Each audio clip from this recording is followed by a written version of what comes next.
Bonjour à tous, merci de me recevoir ici. On a la chance et l'honneur et le privilège de recevoir la belle Mo. 63 000 abonnés sur TikTok. Merci beaucoup de venir sur mon plateau. Je suis super honorée de t'avoir là. Franchement, je suis trop contente. Et justement, on va pouvoir parler un petit peu de ta vie, de ton parcours, de pourquoi 63 000 abonnés aujourd'hui et peut-être 63 millions un jour. C'est comme ça. Je me le souhaite. Alors du coup, raconte-nous tout. Du coup, tu t'es lancé sur les réseaux sociaux, notamment TikTok. Et pourquoi ce réseau Pourquoi pas un autre Pourquoi pas Insta, par exemple? TikTok, c'est devenu quand même l'application phare. Tout le monde est dessus. C'est devenu même plus gros que Instagram, Facebook et compagnie. Et c'est même devenu addictif. Ça faisait longtemps que j'étais sur TikTok, mais plus en tant que spectateur. Et j'ai toujours voulu être derrière les caméras aussi, mais j'ai jamais su quoi faire. Je me suis dit, qu'est-ce que je vais faire? Tout le monde fait déjà tout. Et je me suis dit, qu'est-ce que j'aime faire? Quel domaine sur quel domaine je suis douée, c'est ça. Et je me suis dit, les films, tout ce qui est films, séries, etc. Je me suis dit, pourquoi pas parler, conseiller sur ce sujet et voir ce que ça donne. Et la première vidéo que j'ai faite, elle a complètement cartonné. Et en 2 semaines, j'avais dépassé les 10 000 abonnés. Oh, wow. En 3 semaines, j'étais à 15 000, 20 000. Ah ouais, ça va vite. C'est allé assez vite et je voyais que ça marchait. Et en plus de ça, j'aimais le faire. Du coup, j'ai continué sur cette lancée. Et toi, du coup, t'es quoi? T'es de tempérament, je sais pas, extraverti, timide Pas du tout, ouais, je suis timide, je suis plutôt timide, réservée. D'accord. Je suis assez réservée et c'est pour ça que j'ai mis du temps à me lancer sur les réseaux. Mais une fois que t'as commencé, après, ça va tout seul. Après, si t'es plus forcément timide, tu te dis autant le faire, tout le monde le fait, pourquoi pas. Mais je suis quelqu'un de timide à la base. Et du coup, ça a amélioré un peu je sais pas, ton quotidien de faire ça. Est-ce que ça t'a donné plus confiance en toi ou... Complètement. Complètement. Ça m'a donné beaucoup plus confiance en moi. Je me suis dit, si je suis capable de faire ça, je suis capable de faire beaucoup de choses. C'est ça, exactement. Donc, oui, franchement, j'ai été fière de moi de l'avoir fait, vraiment. Mais truc de ouf, parce que sur les réseaux, on se rend peut-être pas compte, mais on a l'impression que c'est que pour les extravertis ou ceux que, voilà, tu vois, ils ont une facilité de parler à la caméra, etc., etc. Et toi, tu viens et tu dis, voilà, moi, je suis timide et tout, et tu fais des vidéos et ça cartonne et voilà. Et franchement, c'est cool parce que ça donne peut-être confiance à, c'est les personnes qui nous regardent actuellement ou d'autres. Donc, du coup, c'est trop cool, quoi. Totalement. Je trouve que, vous le savez pas, mais la majorité des influenceurs, on a pas mal, ils sont timides. Même les acteurs, les actrices, en général, ils vont commencer la comédie ou l'acting parce qu'ils sont timides et pour surmonter ça. Et voilà. Du coup, vraiment, même si vous êtes timide, vraiment, lancez-vous. Toi, tu t'es pas lancé dans le but de vaincre ta timidité, tu t'es lancé juste parce que t'aimais les réseaux et que tu voulais passer de l'autre côté de la caméra, en fait. C'est ça, totalement. Du coup, je me suis dit, mets ta timidité de côté et vas-y, fonce. Et après, tu postes une vidéo et ensuite, ça va tout seul. T'es beaucoup plus à l'aise. Tu te dis, vas-y, je vais poster une vidéo et ensuite, t'es plus gêné de le faire. Peu importe le type de vidéo, tu postes. Et du coup, j'ai regardé quelques-unes de tes vidéos et c'est vrai que tu parles super bien. Genre vraiment, waouh, on dirait une pro. Enfin, waouh. Enfin, je veux dire, ça change de ta voix d'habitude. Oui, je trouve. Oui, totalement. J'essaie de paraître plus pro aussi à la caméra. Et d'essayer de captiver. Tu fais ça en one shot, genre tu parles tout. Alors pas du tout, tout le monde le pense. Moi je pensais, tu vois. Je me suis dit mais waouh, pendant genre 1 minute, tu vois, tu dards comme ça d'un coup. Non, pas du tout. Parfois il me faut plusieurs shots. Ça dépend, il y a des fois où j'ai le maximum 2 shots, mais sinon parfois ça peut prendre 3, 4. Je me répète et je bégaye et je me trompe, mais c'est pas grave. Je recommence et ensuite je fais les montages. Parce que j'ai trop l'impression que c'est d'une traite vraiment. Ça, ça c'est les vis cachés de... C'est ça, c'est les vis cachés vraiment. Je pensais aussi, mais à partir du moment où moi-même j'ai été derrière les écrans, j'ai su que non, tout le monde faisait des montages, tout le monde faisait des erreurs. Parce que je me suis dit dinguerie en tout cas. Moi, à la caméra, je fais des erreurs, tu vois, donc one shot, waouh. Ok. Donc au final, tes abonnés, ils ont continué d'augmenter et toi, ça t'a motivé à faire de plus en plus de vidéos sur les films et séries que tu regardes. C'est ça, exactement. Ok. Je sais aussi que tu lis beaucoup de livres. Oui. Je sais pas si du coup tu comptes faire un peu la même chose pour des livres ou pas. C'est prévu. J'aimerais bien faire un projet exclusivité. Pour tout ce qui est livres et etc. Parce que on dirait pas, mais j'aime plus lire que regarder des films ou des séries. Ah ouais, ok. Complètement. Je lis plus que je ne regarde de films, surtout en ce moment. Je trouve que déjà tout ce qui est film, série, c'est plus aussi bien qu'avant, je trouve. Ouais. Niveau qualité, c'est plus aussi captivant. Ouais, je suis plus aussi dedans qu'avant. Et les livres, je sais que c'est 100% vrai. Enfin voilà quoi, on est dans notre propre monde. Donc ouais, les livres vraiment ma passion. Du coup, ouais, je pense que je ferai peut-être un autre TikTok dédié là-dessus, à voir. Ok.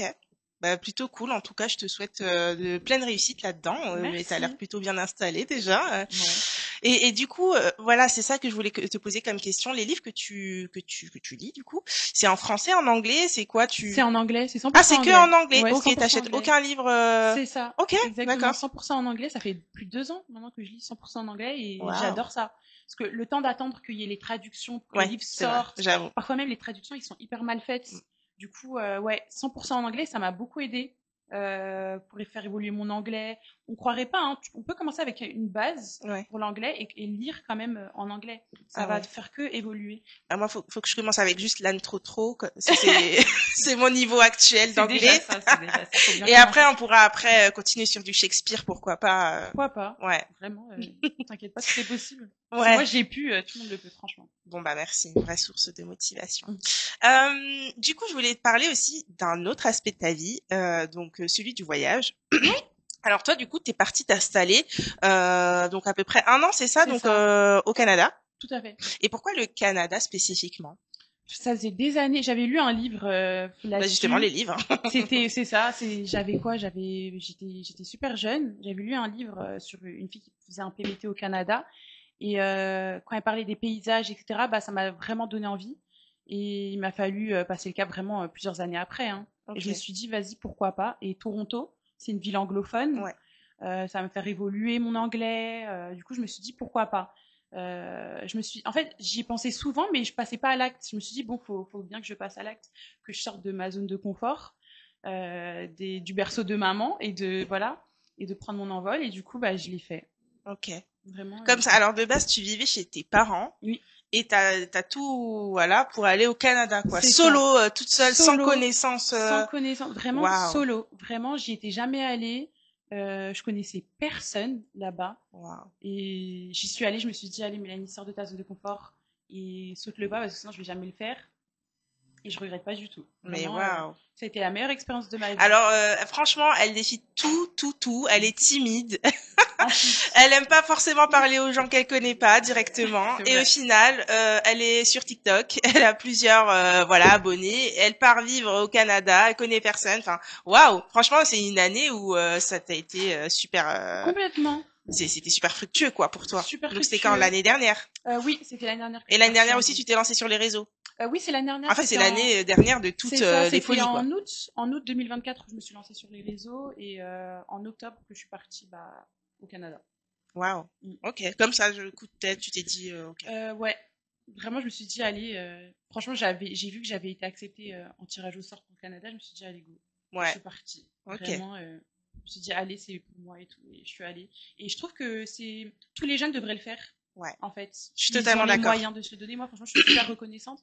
S'ils ont les moyens de se le donner, tous les jeunes devraient le faire en fait après leurs études, partir 1 an ou 6 mois quelque part, vraiment en solo pour apprendre à se connaître mieux, mais oui. pour sortir de cette zone de confort, parce que je trouve qu'on grandit beaucoup. Ouais. On grandit beaucoup, on prend beaucoup confiance en soi. Là, je me dis après le Canada, après les réseaux.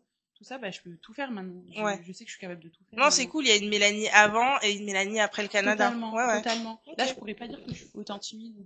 J'ai aussi peu confiance en moi qu'avant. J'ai beaucoup plus confiance en moi. Je me dis, si j'ai pu faire ça, je peux tout faire. Et ouais, je conseille vraiment aux jeunes de le faire. Et alors, au final, raconte-nous ta vie là-bas. C'était bien. Est-ce que tu as trouvé que la vie par rapport à Paris, elle est totalement différente, elle est pareille en termes d'argent? Est-ce que tu penses qu'on dépense plus là-bas qu'à Paris ou c'est équivalent? Enfin. Alors Toronto, c'est une ville très chère. Ok.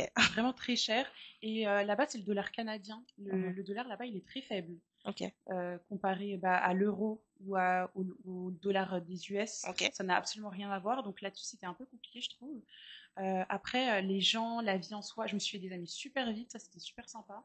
Mais truc de fou. Toi, t'es timide, bam, plein d'amis, c'est la cool. première semaine de mon arrivée, bim, ça y est, j'avais déjà des amis. Vraiment, c'est ce qui m'a le plus plu en fait, c'est que bah quand on est loin de chez soi, bah on a plus confiance en nous, on se dit Puis tu dois te démerder, tu te dis en fait il y a personne, donc il faut ça. que je Là, tu te sorte débrouilles. de ma zone quoi. Exactement.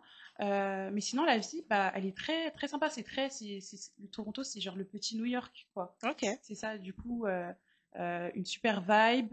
Après, c'est vrai qu'il y a le froid. Après, c'est plutôt en hiver. L'été, franchement, il fait super chaud. C'était super sympa. Il y a des festivals toutes les semaines.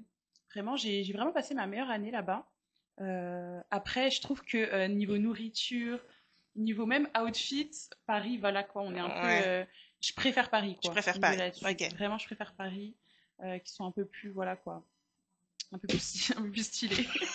Ok, d'accord. Et même, oui, la nourriture, rien à voir. Rien à voir. Paris t'a manqué. Absolument. Oui, pour le coup, ouais. La France. Pour le coup, ouais. Mais j'ai passé une super année. Mais parfois, c'est bien de partir de où tu as grandi pour te rendre compte un peu de ce que tu perds. Ou de ce que tu as. C'est ça, ou de ce qu'on a, quoi. Donc, vraiment, ça a été une super expérience. Ok. Mais là, du coup, tu es de retour en France pour peut-être potentiellement soit repartir ou soit rester. Enfin. Oui, à voir. Je vais voir avec le temps. Si je peux encore découvrir d'autres pays, pourquoi pas. Vraiment, j'adore voyager. J'ai encore plein de pays à explorer. Mais pour l'instant, je suis sur Paris et franchement, je passe un super moment. Bah, cool. J'apprécie plus mon moment maintenant à Paris qu'avant. Je me rendais pas compte. Ouais. Non, mais c'est bien. Franchement, moi aussi, je conseille. Moi aussi, je faisais partie à Londres. Donc, c'est vrai que je conseille à tout le monde de voyager si l'argent et les finances le permettent, bien évidemment. Et toi, du coup, t'as pas trop galéré à trouver un travail là-bas ou? Pas du tout. La première semaine, j'ai trouvé un travail. Alors, toi, t'es arrivé, t'as eu des amis directs, un travail direct. Pour le coup, et le pire, c'est que c'est pas si simple parce que toutes les personnes qui étaient là-bas aussi, des francophones, qui m'ont dit que c'est pas aussi facile de trouver un travail, ils ont galéré. Et moi, j'ai eu cette chance. Vraiment, je suis grave reconnaissante. Ah ouais, t'es vraiment une petite étoile, toi. L'année dernière, t'étais bien, quoi.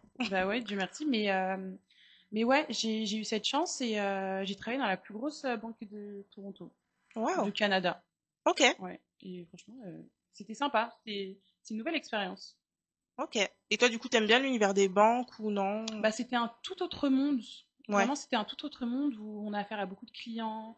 Je pense pas que ce soit ma voie, le monde de la banque, mais t'as testé et puis voilà, finalement, tu t'es dit non. Ouais, exactement. Ok, ça marche. Et du coup, qu'est-ce qu'on a comme choses pour la suite? Qu'est-ce que tu prévois, que ce soit pour TikTok ou pour les voyages? Est-ce que tu as une vision là pour les prochains mois ou années à venir? Bah moi, je suis du genre à je vais là où le vent m'emporte. Je me donne pas forcément de deadline, de but ou autre pour pas être déçue. Je suis vraiment là où quand j'ai envie, bah je le fais. Après, j'ai des petits projets. J'aimerais bien me lancer sur YouTube. Ah oui, ok. Ouais, c'est ça. Exclu. Exactement. Et du coup, à voir. Je vais voir. Voyager. Vraiment, c'est tout ce que j'aime. Je me prends pas la tête. Je vais où le vent m'emporte. Je vais où le vent m'emmène. Bon, bah en tout cas, ça a été un réel plaisir, Mélanie, de t'avoir sur mon plateau. C'était un plaisir pour moi. Et j'espère pouvoir te réinterviewer un de ces quatre. Mais en tout cas, je te souhaite plein de belles choses pour la suite et merci pour tout. Merci à toi pour l'interview et merci de m'avoir accueilli. Allez, ciao ciao, bye bye.